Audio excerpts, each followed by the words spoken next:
Hello, hello. As far as I can see, we are online. Please confirm if you can see me and hear me well. Please write pluses in live stream channel. I can see that something already appears. Okay, good. So I assume that you can hear me, you can see me, you can see my screen. Everything is fine. So we can start. Okay, so what we are going to do today? We will review one of your solutions of the first task, and then we will discuss second task. What you have to do. Maybe I will show short demo, not sure yet. If you have some questions, you can ask it here in live streaming channel. I will not take a look at live streaming chat because it's better to have everything in one place and be available to others. So let's probably start then. Okay.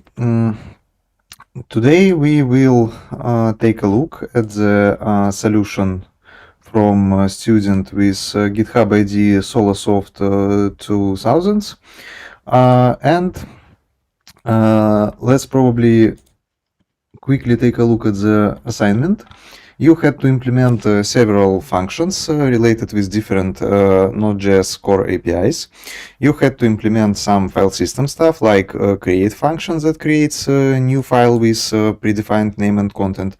You had to implement a copy.js function that copies all files from folder and put it to files copy folder. You had to create a rename function, which obviously renames file name, renames some file to different file name.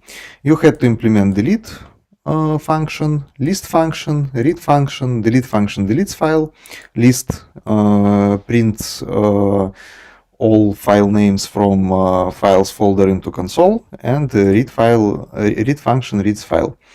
And also you had to implement functions that read and print in certain format environment variables of your Node.js process, as well as command line arguments. It has a slightly different format. You had to rewrite CommonJS modules to ECMAScript modules and see the differences. You had to implement functions that reads file and calculates SHA hash for it. You had to work with read, write, and transform streams, compression, decompression, and a little bit of advanced modules like working with worker threads and child processes. So this is what we are going to review for now. I will not spend a lot of time on checking all the requirements because you can do it yourself. You have this awesome cross-check manual that helps you to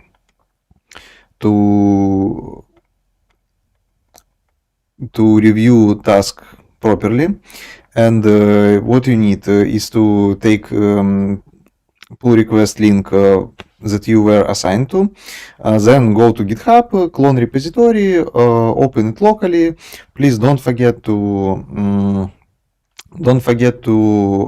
switch to proper branch before testing it, because of course if you will not use proper branch, you will have no solution, and your student will be with 0 mark. We don't want it. And also, please don't forget to check package.json. It shouldn't contain external tools, libraries. It shouldn't contain dependencies at all.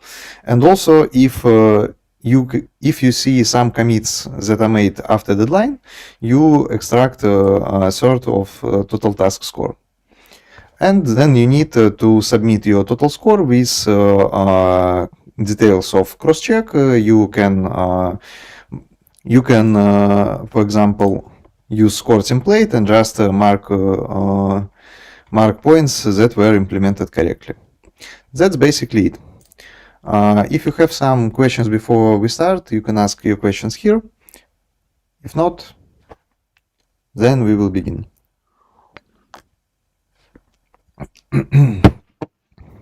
Okay. I don't see questions at the moment, guys. Please write your questions in the chat, and then we will take a look at this. So let's begin from FS module, specifically from create function. So what we can see here, I will make it a little bit bigger. We can see here that we get a path to our fresh file. For doing this, we implement our own file name and dir name. In CommonJS modules, we have it as globals, but here we don't have it and we need to create it. And this is the way how we can do it. We can use file URL to pass from URL module, and then this is how we implement file name, which contains path to current file, and then we can extract our folder name using path dir name. Okay. As far as I can see, this code is reused across all the modules, at least for FS function. So you could probably extract it into some helper function and reuse it. You only have to provide this argument from module where it used, but you could not write all this code in every module. What else? I have some concerns about naming, because fresh file means that this is file content, and that's actually not true, because we have here a path to your fresh file. So it would be better to name it something like path to fresh file. Semantic naming is very important here. Also, we have a lot of console logs here. It's not necessary. I don't know why it was implemented like this. I would just remove it because we don't need it here. You can add some information for user in next task, where it will be complex application. Now it's a little bit excessive. What else? For me, it looks like this thing could be extracted into custom error. Because you do pretty same stuff, you throw new error with predefined message. For some reason, you print into console original error message, but if you want to do something like this, you can use custom error as well. For example, we can create FS operation error. It extends error, right? You can provide to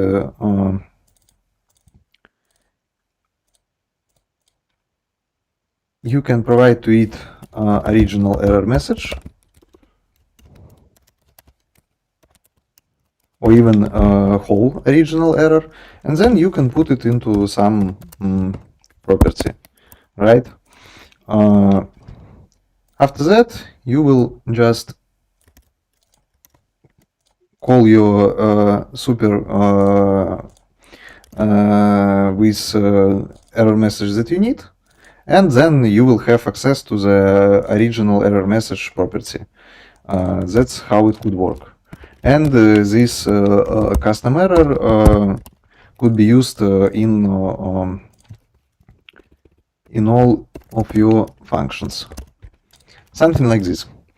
But this is just improvement. It doesn't, let's say, violates functional criteria here, so it's okay. We used here asynchronous version of fs write file. We provide here path to file, we provide content, and flag wx that allows us to throw error if file already exists.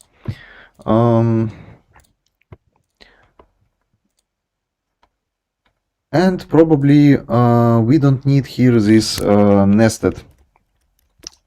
We don't need here this nested try-catch block, because we treat all the errors in similar way. That's why we could simplify it to something like that. Because we don't care what happened, any error should lead to FS operation failed, error thrown, according to the task description. That's basically it. That's how we could simplify it. Okay, next let's take a look at copy.js. What we can see here. Stuff is pretty same. This could be extracted into some helper and reused. Main pass and copy pass. Okay, now we at least have pass in name of the variable. It's good, but it's not actually main pass. If you have your copy pass, you copy from source to destination. So main pass, I would name it as source pass, and copy pass I would name it as destination pass. This naming is a little bit better. It tells us not only what lies inside of the variable, but what is it used for. Okay.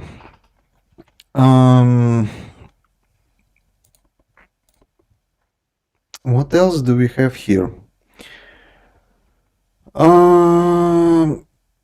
This thing is not necessary from my point of view, because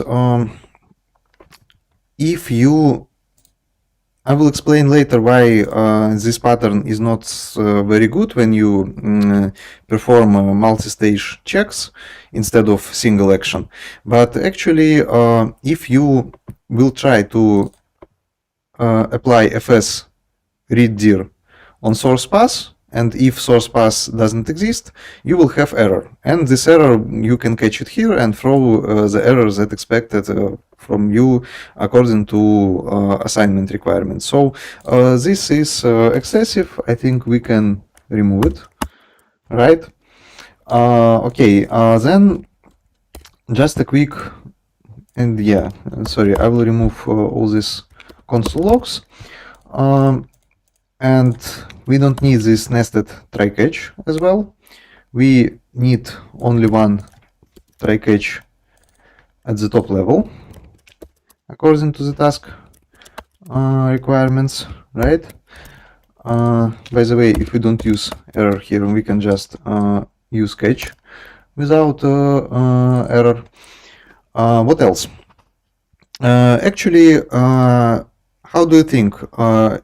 Is this for each iteration? We have async and await here, right? Await waits until this promise returned by copy file will be resolved. How do you think whether we will wait for previous callback to be finished when we will run new one, or it will run in parallel? Just interested in your answers. You can write your thoughts on live streaming chat. I will show you the code.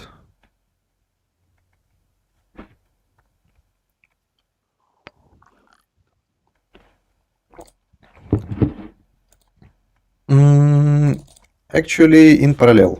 Why? No parallel. Yeah. Okay, guys. Take a look at this. For each, it works synchronously, okay? Even if your function returns promise, it can return promise explicitly, or it can be a sync function which just wraps into promise everything that it returns. Actually, here we will return promise that resolves to undefined. Everything that is working here will work in parallel, because new callback iteration will not wait until previous was finished. It will just work not one by one. So this is in general fine for current. In general, this is fine for current assignment description. this await will wait only inside of single callback execution. I remind you that this part is a callback. Okay, so if you will have something below, it will be only executed after fs copy file will resolve. But if you I believe it's okay here, but it may be a problem if you have a lot of files and other processes may work with them as well while they are copying. So if you want to copy them one by one, you need to use for of loop instead. And if you will use for of loop, if you will have await inside of it, it will work one by one. But here I believe it's okay to run the stuff in parallel. Yeah, so we removed console logs, we reduced nested code amount, and yeah, and we improved naming. That's basically it. Okay, let's take a look at rename function. What we can see here, again, this stuff could be extracted. Variables naming, I just want to remind you that semantic naming is important. You should probably review some guides on how to name stuff properly. Okay, for example, function name should be verb. Some flag name probably should start from is, something la la la, something like that. And your wrong file and prop file, it should be wrong file pass and prop file pass. Logic here is complicated because you can rely on errors that your API throws instead of providing these flags. So instead of rewriting this, okay, let's probably take a look at what happens here. We try to access, get access to new file name if it exists. Then we write true here, and if it doesn't exist, we catch error, and then we use fs rename, and we try to rename wrong file to proper file. Then we log error message, set this flag. Okay, this is overcomplicated, to be honest. Let's take a look at another implementation. We can take this to pass, and we can try to rename our wrong file path to proper file path. Why it works? It works correctly because fs rename itself throws error if you have no source file or if you already have a destination file. So you can just all your cases are covered by this implementation, and then you can catch error and throw expected error here. It's much easier. So maybe do not overcomplicate logic. Please check existing API and how it works instead. Okay, then let's take a look at next file. Okay, this is remove function. Same stuff as naming and reusing of this stuff. But in general, this is pretty fine. You use fs rem, premissified version of it. It tries to remove file. If something fails, we just throw new error, and that's basically it. But only one thing, that we don't need this nesting. It's hard to read. You need to avoid deep nesting of your code, because the bigger is nesting, the harder it's to maintain. It can be simplified something like this, I believe. Okay. By the way, I didn't mention one thing in this copy function implementation. How do you think, which problem this function have? Just take a look at the code. It's not a problem in scope of current task. Yeah, I will just open files folder, but In general, our folders doesn't look like this. Yeah, it's more complex. Please write to the chat what problem do we have here. And I will give you 5 seconds and wanna see what do you think? Yeah, you are right. It doesn't check for directory and files. Yeah, so this will work only on top level of your folder. And if there will be nested folders inside of files folder, it will not work correctly. For example, if you will use experimental fs-cp, which copies files, folders, and its content, it has option recursive true. You can set it to true, and then it will go into nested folders and will copy with all content. Here, with your custom implementation, as I didn't recommend you to use fs-cp, it's experimental and you need to understand logic underneath. So you should check for directory. You should for each of your folder contents, you need to check whether it's folder or file, and if it's folder, you need to call copy function recursively on it. So you need to perform all those actions just for each folder inside of it. I believe it will not have very big nesting to break recursion threshold. So in general, you will not have big problems with this approach, and it will work. It will work correctly regardless of the content of your folder. Yeah, but it's very nice that you know it. Okay, list. Same problems here. To be honest, I do not understand why you need it here, because, okay, let's take a look. You create an empty array of files, right? Then you use fs read dir, which returns you array of path to files inside of your folder. And then for each file, you manually push it to this array. And then you use this array. But you already have this files array, right? So what's the difference if we will do it like this? And yeah, again, this deep nesting of try catch is not necessary, so I will probably just remove it, and let's try to run it. By the way, we didn't run code yet. Okay, we have fs list script here. npm run fs list, and yeah, it works pretty same as the previous implementation, so we removed unnecessary complexity. Okay, and let's take a look at read function. Once again, removing this nesting.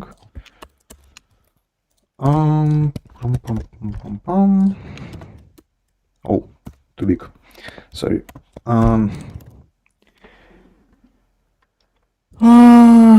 Again, nesting, naming, file to read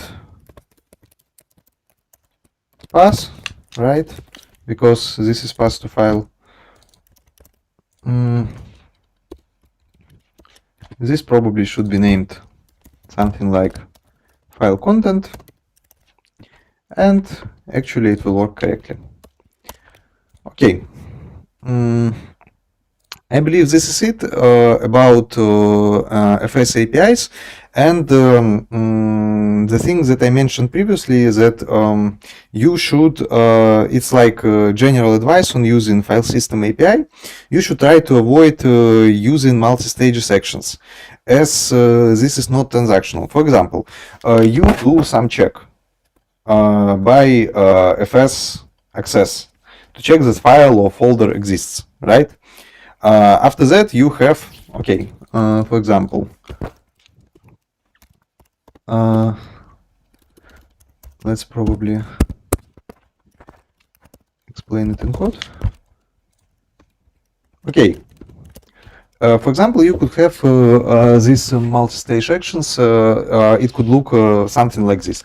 You check your file existence, right? Because fs access will throw error if a file doesn't exist or you don't have access to it. And then you expect on line 14 that, okay, my file exists for sure, I can read file content. But these actions on a normal machine, it will be very fast, and in most cases it will work okay. But it's still two separated actions. They are separated, they are split in time, right? So you could see things like this. Here, your file will exist. Then at the same time, someone removes file, and this API call fails because file was removed during this action. So general advice on such situations, probably you need to know that most of FS APIs throw errors itself. And you should rely on it and reduce amount of operations whenever it's possible. So here, as the first read file throws error if you try to read a non-existing file, this is one action, and this operation is more, maybe it's not correct to say that it's transactional, but at least this is one action. It succeeded or it fails. We don't have this uncertainty here that someone could remove file during these checks. Okay. Can we use unlink for deleting? In this case, it will have the same effect. Yeah, right. FSRM and FSUnlink, they do pretty similar stuff, but as far as I remember, FSRM has more options and it's more compliant with Linux file system APIs. So this is up to you. You can use unlink, you can use RAM. What is better for you? Could I use callback API? It also performs all operations asynchronously. Of course you can, but this API is considered to be old one. You have premisified versions for most of stuff you do. So as my personal advice, you should use promises instead of callbacks. This is actually the same reason why we prefer promises over callbacks, because callbacks lead to callback hell. But time up to time, we can use callbacks when it's convenient and when it doesn't lead to the deep nesting. Your previous question, can you please tell me not putting keywords such a big error? One error, no functions. Yeah, sync functions, sync methods use. To be honest, I'm out of context. I will take a look at this again after the stream. But as far as I remember, you have some. You don't have forfaits for using of synchronous functions. It's just a recommendation. Anyway, we apply here. Very simple approach. Very simple approach. If something is not mentioned explicitly as a forfeit or point that you can receive score for, you shouldn't receive score, or you shouldn't be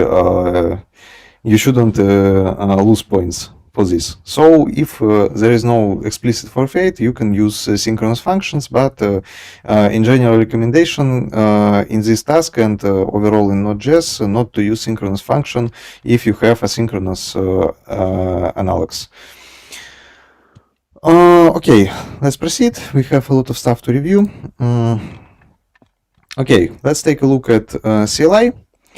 And to be honest, I don't like this implementation because we do some weird stuff here. We create some result variable with empty string, then we concatenate it with other strings, and we have a lot of duplication here. Understand what happens here, but overall it's too complicated. So I just implemented it itself. So okay, you have format with your argument value. So you can get all your even indices. Then you can transform it using this function. You should use proper array iterating methods. For example, we can use filter here, we can use map here in order to transform each element, and then you can use join. Because join does exactly the thing you need. You don't need this switch like result length, and then we apply it without comma. Here we apply it with comma. So join does pretty same thing. That's basically it, and same for env variables. We only need to filter variables that we only interested in variables that start with RSS prefix. Then we transform it to format key equal to value, and then we join it by this delimiter and log it to console. Pretty same thing. Okay, let's move on. We have a hash calculation function. What is done here? We create a readable stream, then we create hash instance, and then students subscribe to data event. In each event we receive chunk of data, and then we put this chunk into our hash using hash update API. On end of the read stream, which means that we don't have more data, we digest our hash in hex format and we log it into console. And on error, we log in console error message.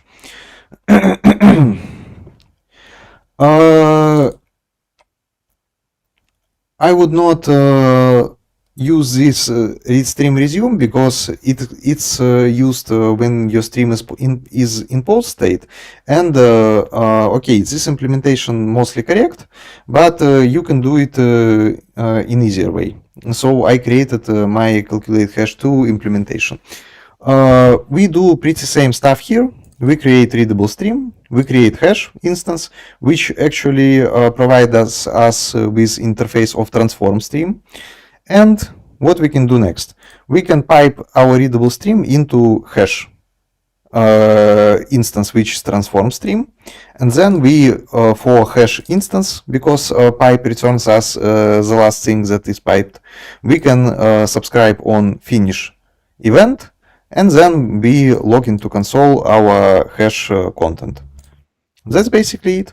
And overall, if you don't need some custom logic, some complicated logic on processing stream data, I would recommend you to use pipe or pipeline API. We will take a look at how we could use pipeline API because it's simpler and it doesn't requires from you to control manually all the things that happens between your streams. Because typically you just provide some data from one stream to another, and you don't need to write this all these things on your own. And we can try this function. First of all, let's call original function npm run hash. You can see this hash, and then let's try to call simplified function. And you can see that hash is the same. So it works pretty same, but it's a little bit easier to understand and requires less boilerplate. Okay, so we briefly touched streams here. Let's take a look at the streams.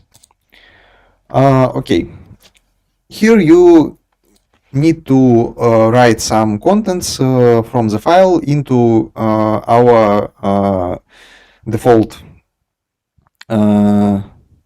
default standard output, which is a processed out property. It's provided using process interface. And what is done here? We create readable stream. On each chunk of data, we simply write it into processed out. On end, we write a new line in order to separate this from next input. And how it could be done? We have this awesome thing in stream module. And actually, as for many APIs, we have permissified version, which can be imported from stream promises. It's pipeline. What it does, it accepts array, it accepts streams in order that you want to pipe it. Read stream goes first, then goes processed out. We can have as many streams as we need. For example, we can have here transform stream between them. We can have even 2 transform streams or 3 transform streams because transform streams, they are duplex stream instances and they have both read and write interface. But we can create stream, then push it to our pipeline, and then await for pipeline. It does pretty same thing, except the fact that it doesn't write a new line here. But we don't always want to write new line after we finished reading. So let's take a look how it works. pm run streams read. Okay, original function works like this. Let's take a look at this read2. The only difference is that we don't push new line, and that's why we have this file content, and this is our prompt that is not separated by new line, but we can easily add new line here as well. That's basically it. Okay, then let's take a look at transform implementation. We created this transform stream, our custom transform stream, using simplified notation. We call new transform and then provide a transform method which implements transform method interface. What it actually does.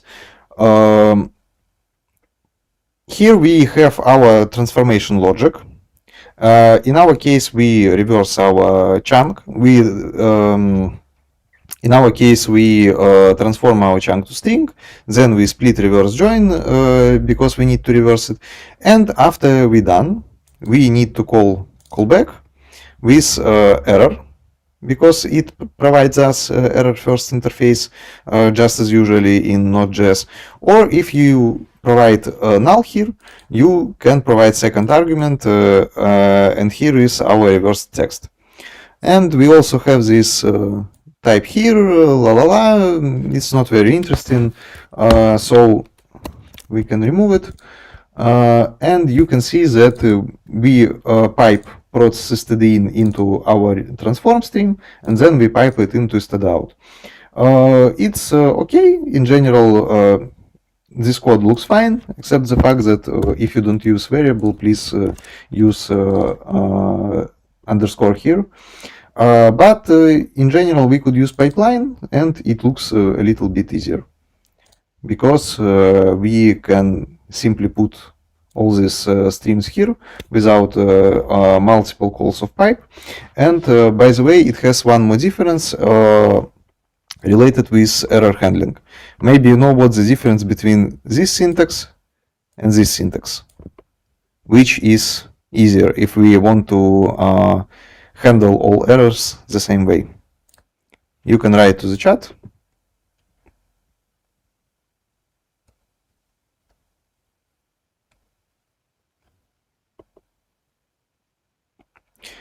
I've heard that one shouldn't mix event style and pipe style. Yes, if possible, you shouldn't. You need to use one style, because it may lead to bugs.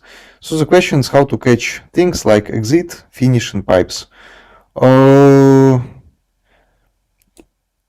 Typically, pipeline handles it for you, because when your read instance is drained, when you have no data, it will finish all the pipeline.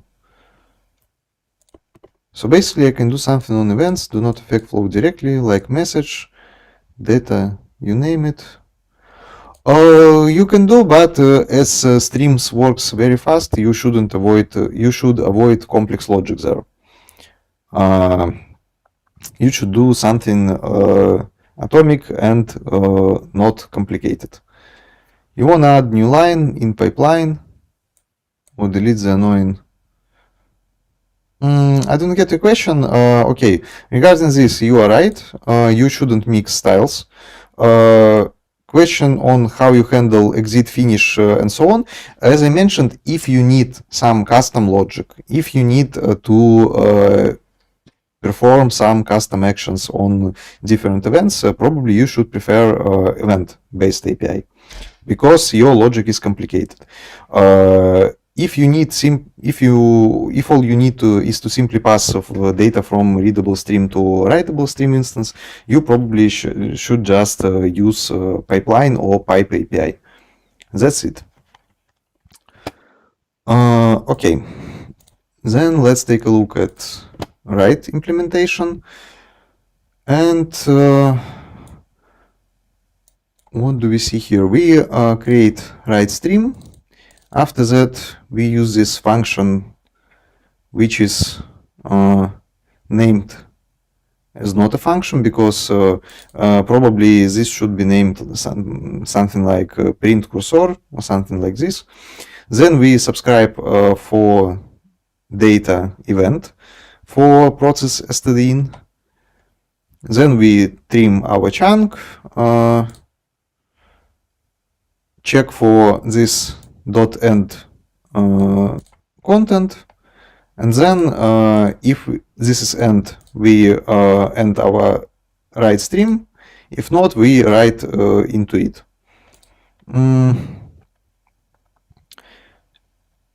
On finish we do console log once again and do process exit. By the way, I'm not sure that we need it because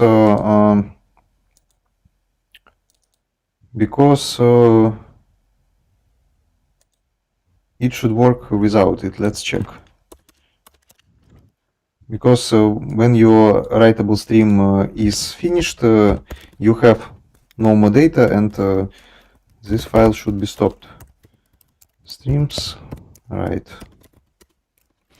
Okay.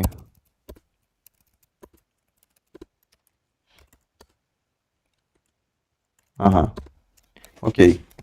Probably I'm not correct because this write stream end leads to emit of finish event, and here we explicitly exit process. Let's try again. Okay, got it. In this case, it makes sense because while process is active, we are still waiting for input from process stdin. Here's probably a good example of where we should prefer events. Because we have our custom logic, we don't need to simply put data from one stream to another. We have some business logic here, so subscription to events in this case looks okay for me. Okay. Let's take a look at worker threads. In your main file, you had to create amount of workers equal to available parallelism for your machine, and it should solve calculations. It should perform calculations based specifically, it should perform calculations of Fibonacci number using a very expensive and recursive algorithm. And after that, we had to get results from all workers, and it should be in the same sequence as we created those workers. So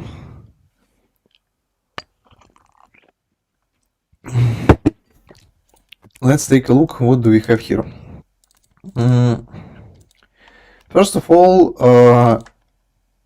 we have, let's say, more modern way to get available number of available cores. This API is better. It will not return us only amount of logical cores of your processor. It will return you available amount of cores depending on system state. So this is more modern way to get this data, so please don't use CPUs for this purpose. Available parallelism is better. And actually it returns you number, so we don't need to get length from it. Okay, then on creation of worker, we return promise. And here is a good example when you can subscribe on messages and use row promise instead of async await, because it's very convenient here. You want to resolve when your worker will return you message. You don't know when it happens, but you know that you need to call this resolve function with status resolved and provided data. Or on error, you need to resolve it with status error and data null. After that, we iterate over our amount of cores. We push workers into array of workers. I remind you that this is promises, because these promises will be resolved when worker will do its work. And after that, we do promise.all in order to make this calculation parallel. And after that, we parse worker results. By the way, I'm not sure that we need it. Probably it should work exactly the same. Here is the same problem that we, for some instance, we push results from one array to another. Let's try it. npm run wt. Yes, it works exactly the same. We don't need this array of results.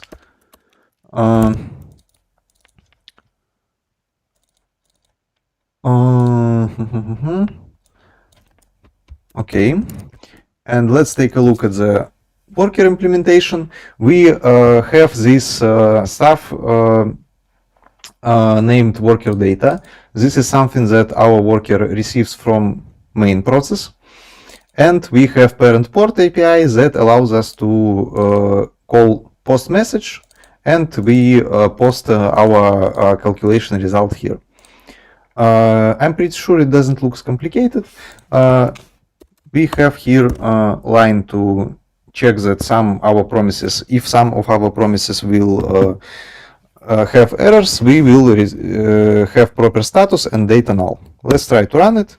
It happens with 50% probability, and yes, we can see that for some random workers we have data null, but order is still preserved, and it still works correctly. Our application is not crashed.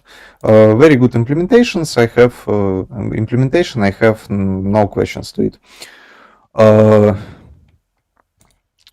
Okay. Do you understand what happens here? What if we pass string instead of number? Where? What do you mean? What if we pass string instead of number? Then you need to have some checks. You can check it by type of, for example, if this is not acceptable for you. And depending on your business logic, you can filter such triggers or throw error. Worker doesn't return any error, I think. Actually, it throws error. Error happens inside of the worker. It happens here. But here, you subscribe to the error event from the worker, and then you resolve it. You resolve your promise containing worker. You resolve it with status error and data null. This happens because error is thrown inside of the worker. But because outside of the worker you can have access to this error by subscription to the event, then we have this resolution. For example, if we rejected this error here, something like this, we could reject this promise on error from worker thread, right? We can just reject this error, and then we will see fail.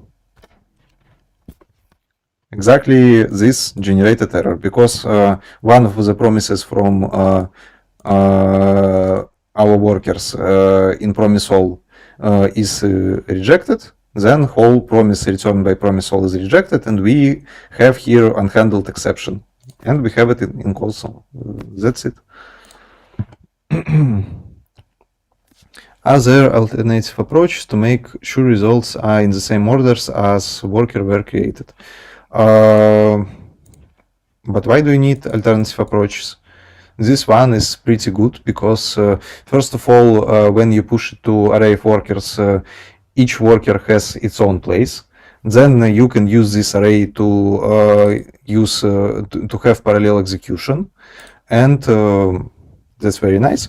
Of course, okay, this is just JavaScript. You can do whatever you want. You can sort it, by example.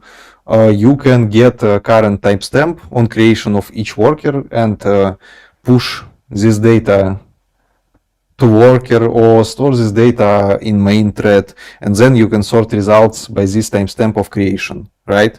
You can you can generate some random ID, and you can store this ID in sorted order.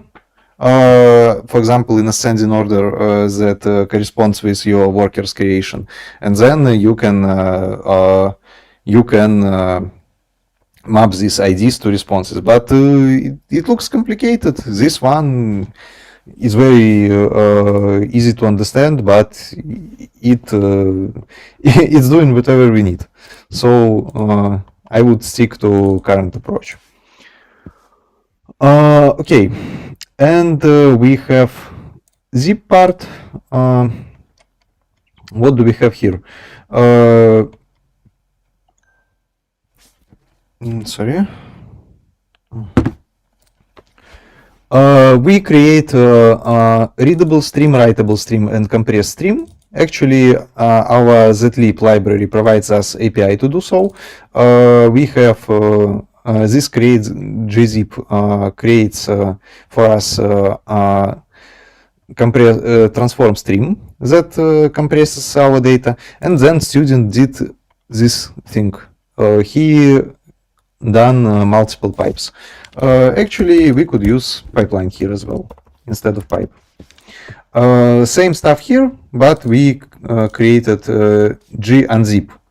We used g-unzip instead of gzip, and in this case, this should be decompress stream, because it's decompress. And we could use pipeline instead of pipe. It would work the same way. No questions here. I hope this is understandable for you as well. And let's take a look at the child process. Here you had to create child process. You need to establish inter-process communication channel between them, and you have predefined script. This is the source of your child process. You can see that it prints total amount of its arguments. It prints its arguments in JSON format. Also, for each chunk of data, it will exit if your chunk of data includes close message, and if it doesn't includes, you will write to the process message received from master process and content. Let's take a look at how it works. npm run cp, and you can see that this initial arguments provide is printed here. This is correct. Total number of arguments is 3. Let's probably try to send some data 1 to 3, received from master process 1 to 3. Okay, and let's try to write close here. Child process exited with code 0. That's basically it.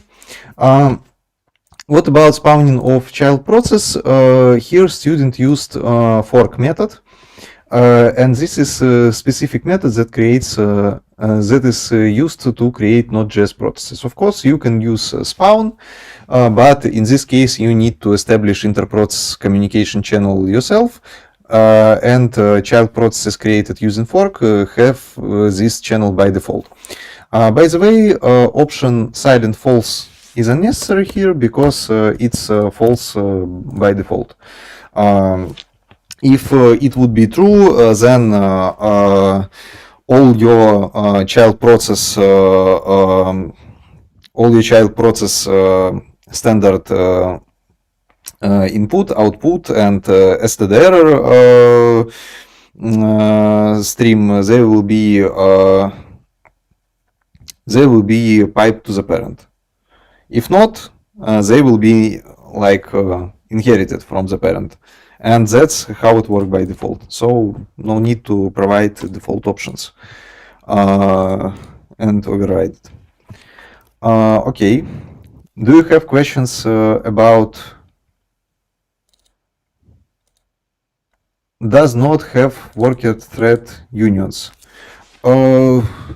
By default, in your custom code, nope, as far as I know. But Node.js has thread pool under the hood. Promise all resolves when all promises resolve. This is not really true, because normally yes. But if some of your promises was rejected, then promise all rejected immediately.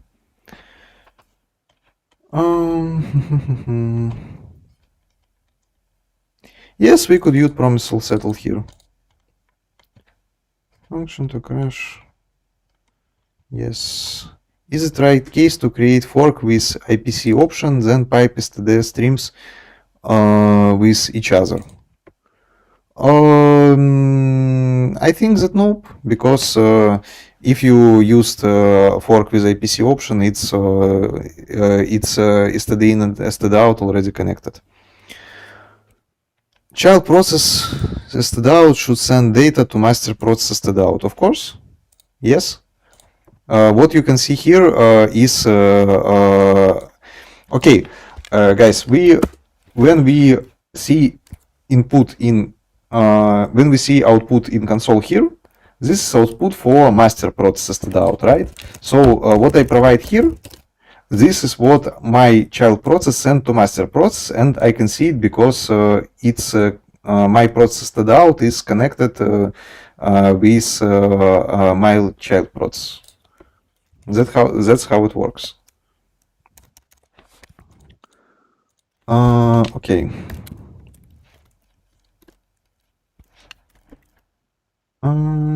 Let's probably take a look at the docs. Child processes. Fork.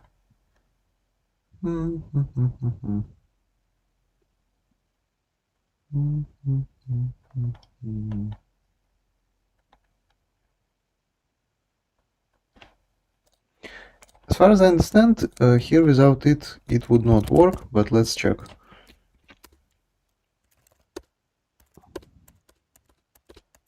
Nope, it works exactly the same way. Yeah, this is because we have this connection by default. Yes. So this subscription is not necessary. But if we set silent to true, then it should break. We send data to our child process, but it doesn't send data back to main process out. That's it. I hope I answered your question. Why bother establishing an extra APC connection? It won't be utilized with if it won't using only communication. Takes through.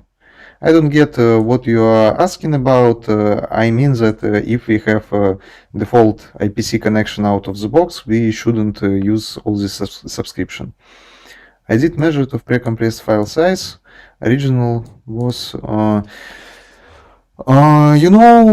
compression doesn't always work this way on low file sizes, and it also depends on your underneath algorithm, so it's kind of expected. At least you should receive the same file if you will decompress your compressed file. This is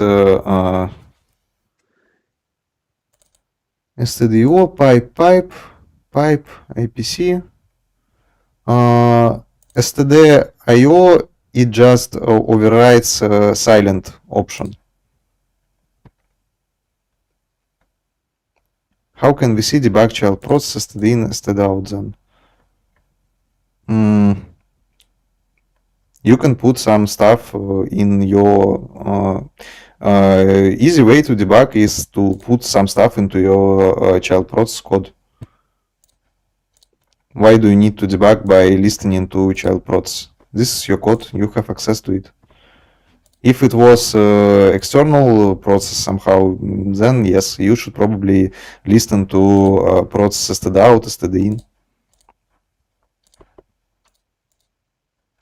In case if you need to perform some custom logic on your messages from child process, in this case, yes, subscription to events is a good option because you can have your logic inside of the callback. But here, why?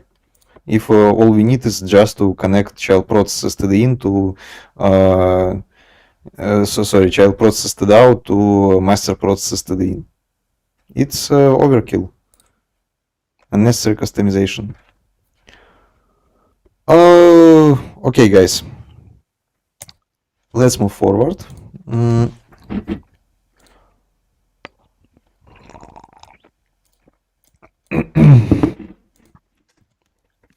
We have some stuff to review.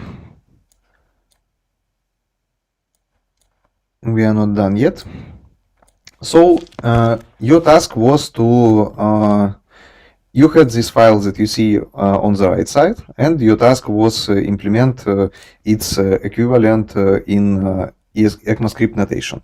There was a goal to, let's say, make you familiar with ECMAScript syntax, or with CommonJS syntax if you are not familiar with one of these options yet.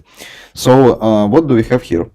First of all, we have different import options. We have default import, we have named import, we have named import with rename, and we have this kind of import where we don't assign a result, but we execute code inside of the imported module.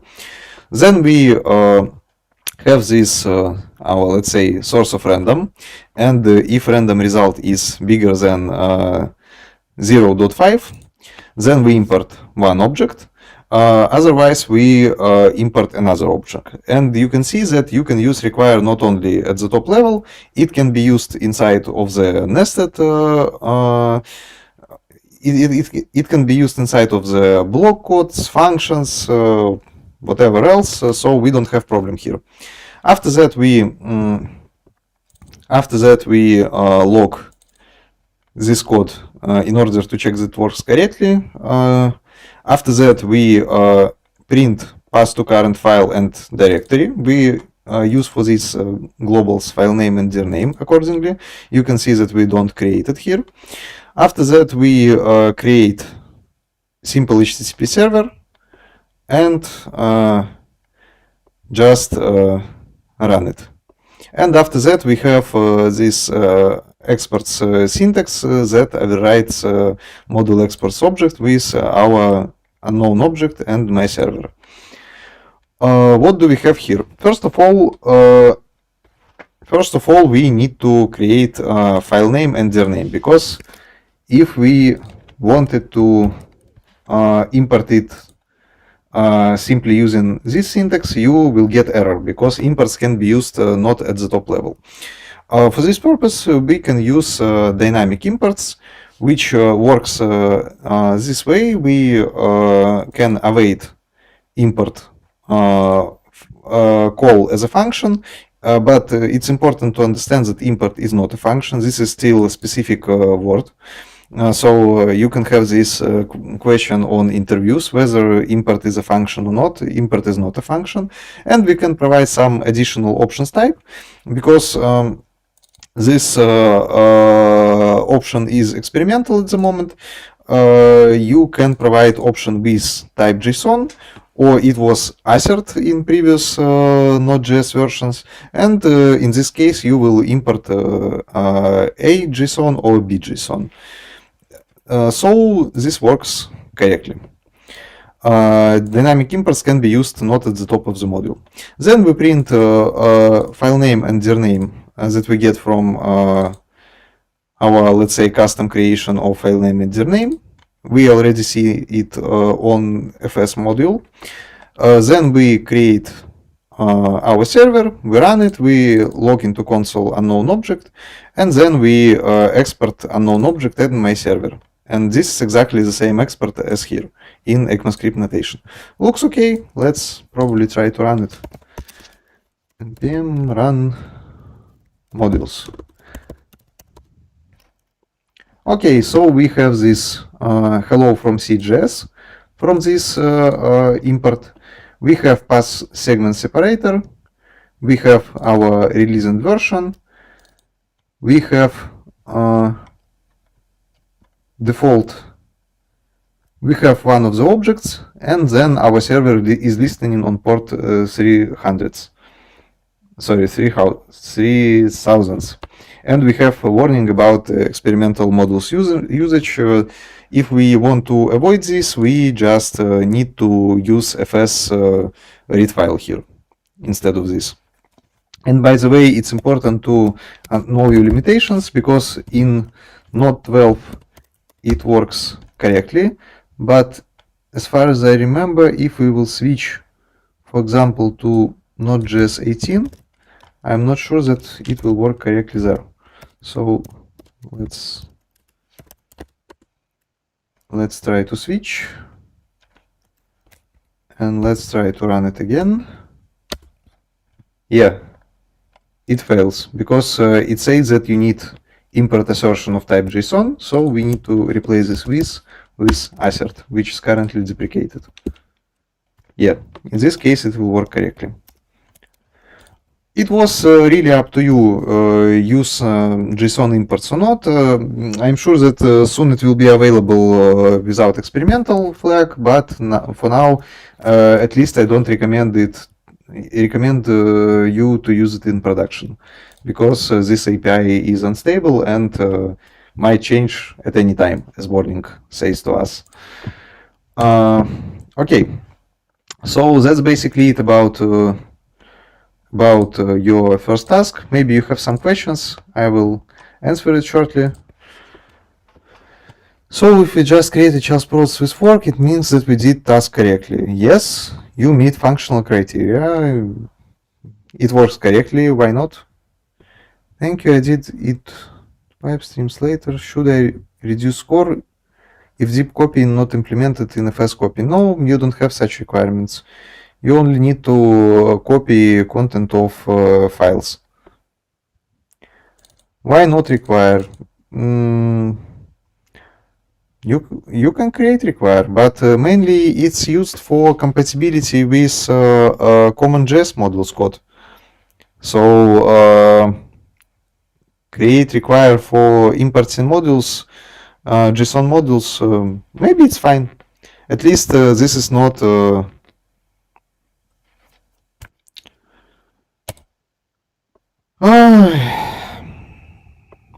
One of four that I need to review contains only one commit. Should I do something with this? Don't worry about this. We will perform our first check for cheating after you will get scores for first task. If this code is duplicated with someone else, then we will just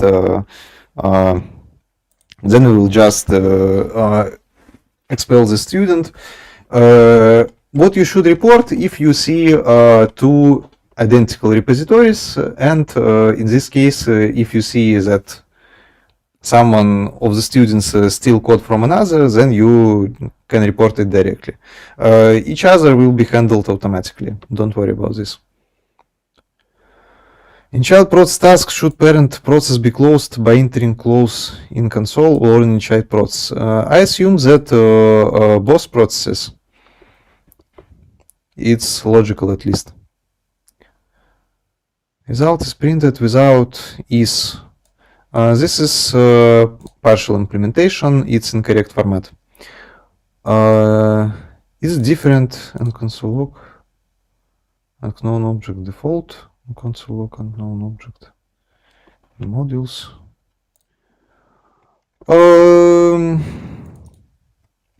But it's the same here.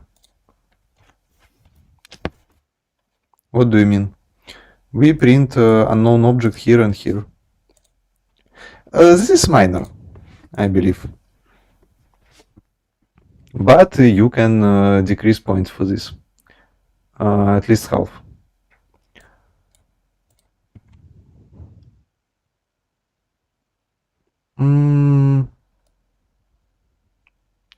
Not really, because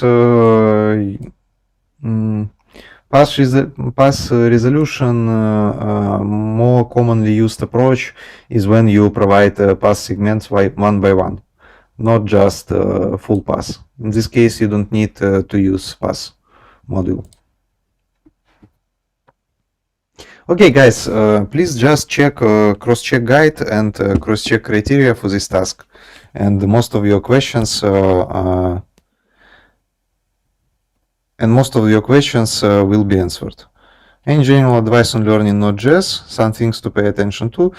Pay attention to basic modules and that mentioned in this task. In the next task, this is most what you need to know about Node.js itself.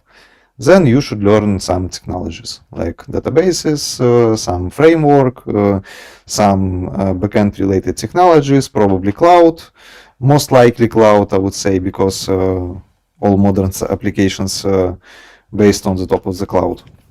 And that's it.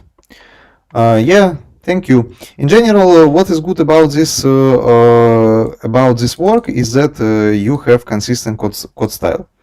You do similar things similar way, it's good because you can fix all it at once. Okay, guys, unfortunately we are out of time for this task. Let's probably take a look at file manager. What you need to do here. In previous task you used Node.js APIs separately, but now you should build application, console application using the same APIs, and you need to make it work together.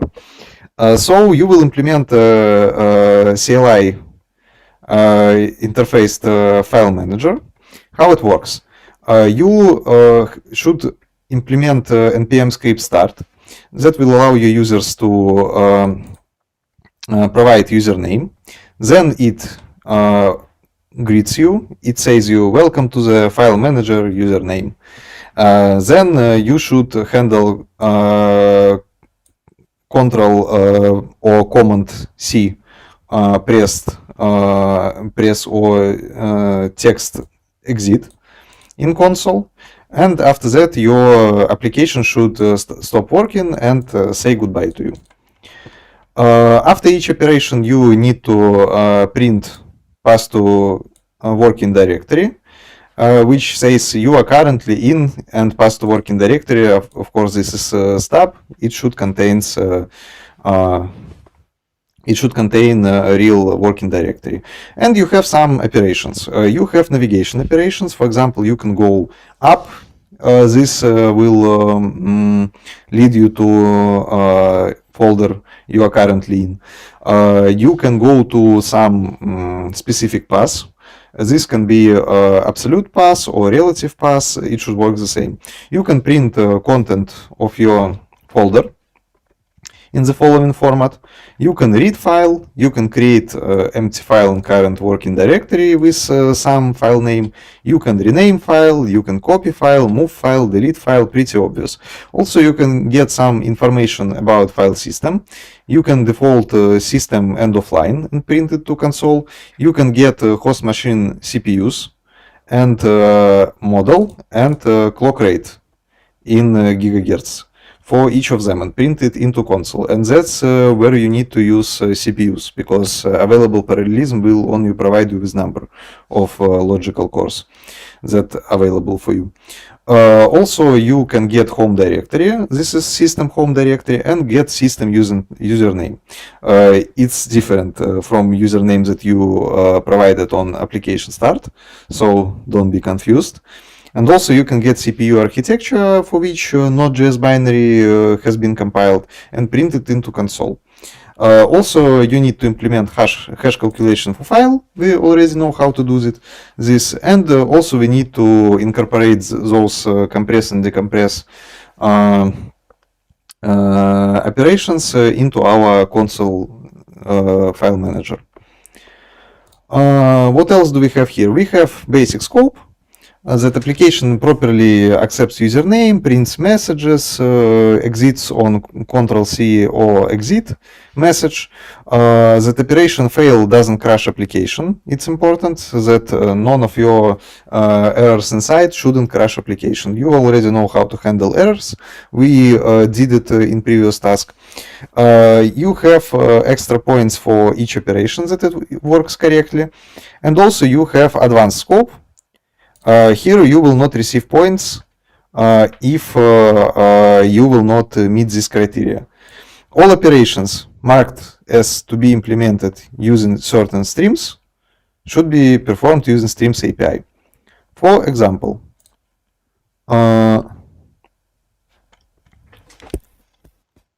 let's see. For example, read file should be done using readable stream. So copy file should be done using readable and writable stream. Also should be done using readable and writable stream moving file. Yes, this is like copy plus delete.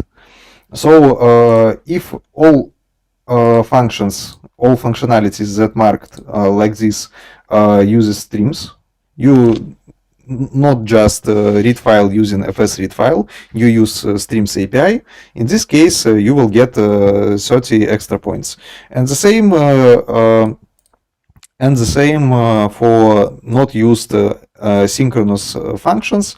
If your function has asynchronous equivalents in Node.js, then you should use a synchronous version. Also, if you do not use CommonJS modules, if you use ECMAScript modules, you will have plus 20 points. And your code base should be separated, at least 7 modules. What is treated as module? You should have at least 7 files with JavaScript code. That's basically it. So I can show to you some code. Okay, let's copy this code. So I'm starting my package manager. It says me welcome to file manager, Maxim, because I provided here username, right? I'm currently in my default working directory, so I can see what do I have here. Yeah, I have list of files. Also, I can see that I have JS folder here, so I can do cd JS, and I'm currently in JS folder. So I can go to this Node file manager folder, by the way. Let's take a look. Node file manager. Okay. Let's go to the Node file manager. Let's take a look at the content and what we can do here. We have this license file here. Let's try to read it. We can print cat and then try to read license. You can see that we have this file content in console. And also, after each successful operation, we have this message that says us where we are, what is our current virtual directory. It not necessarily should be synchronized with real working directory, but you can have different implementations here. What else? Let's probably try to read some non-existing file. You can see this operation failed message, but our application is not crashed. Okay, what we can do next? We can create some file, text.txt, it's created, right? We can copy it, delete, move, and so on. It's not that interesting. Let's probably try to get some information about my operation system. Okay.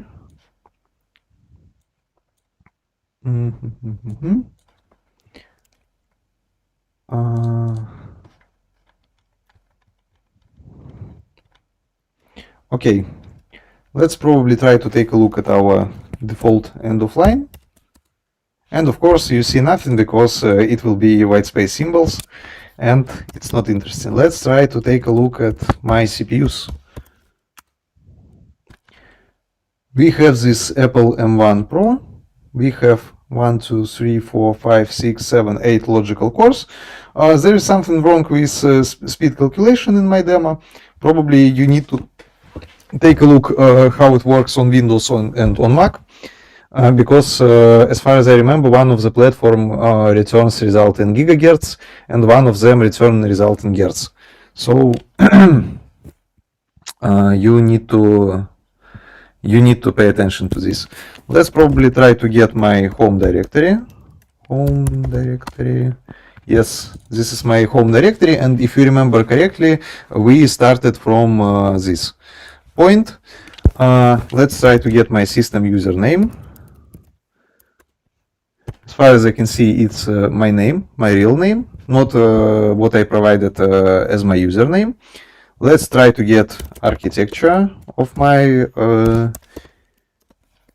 CPU's architecture.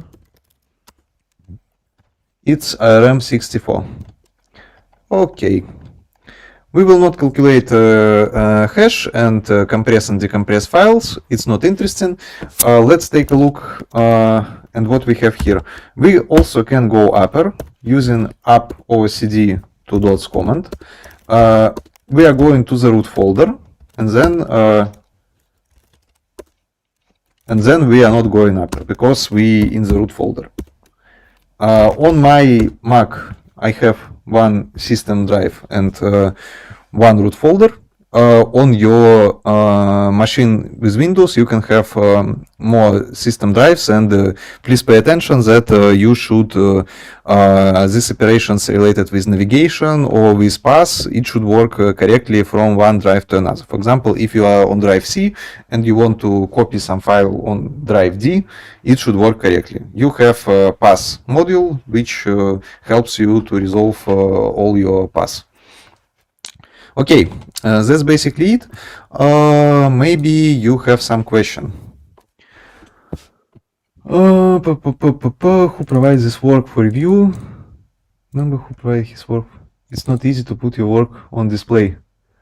Let's spread some love. Yeah.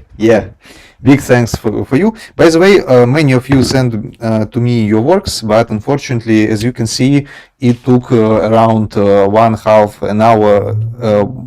Sorry, it's the end of my working day, which started very early today, 1, 2, 3. Okay, it took around 1.5 hours to review this work. So unfortunately, we don't have time to review all the works. But anyway, thank you for sending them to me. I have wide options for choosing.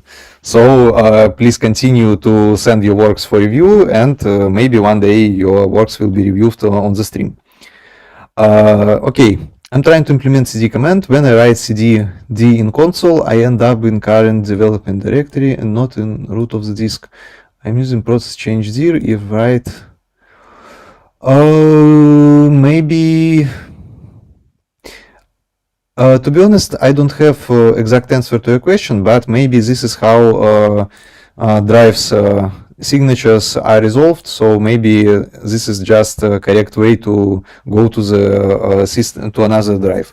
You don't have to support incorrect inputs. Okay, so if this is okay, there is easy way to check how it should work. For example, okay, if you can do similar stuff in your bash, if it works correctly, then you should support this signature. If it doesn't work correctly, you shouldn't support it. That's basically it. You can do it. You can use it as a reference. What about home directory requirement? Any hints? No, but it can be done very easily. You have please just take a look at OS module, and you have all necessary stuff there. In this line of file manager tasks, there is the line starts in working directory is using home directory, for example. Yeah. Oh, sorry. Misclick. Username considered above in the task in argument value, which one? You have a home directory and Node.js has API to extract this home directory. It has nothing to do with username. You have separated API for extracting home directory. You have separated API for extraction of system user. It shouldn't be like this. Okay, on my machine I have this Mac something Maxim Shilov, and my username is Maxim Shilov, but I can have different username and home folder. It's not always related one with another. Usually if we go to the root path, we should not have right to do any operations there without sudo. Okay, I can do the same here. Okay, I go upper and upper and upper, and I am on the root. I'm not with sudo rights, so my implementation works exactly the same as normal console works. JSON looks incorrectly when you use import. This have module name. Maybe we use default from value. Yeah, you should use default from value, but to be honest, I didn't intend to decrease points for this. So okay, yeah, correct way is to use default because of this format. But to be honest, I used create require and fs read, so I didn't know about this format. Maybe you were surprised just as me. Okay, guys.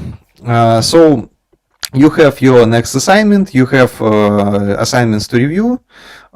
Please don't forget to do it, because if you will not review all the tasks that assigned to you, you will not get points for this. So please pay attention.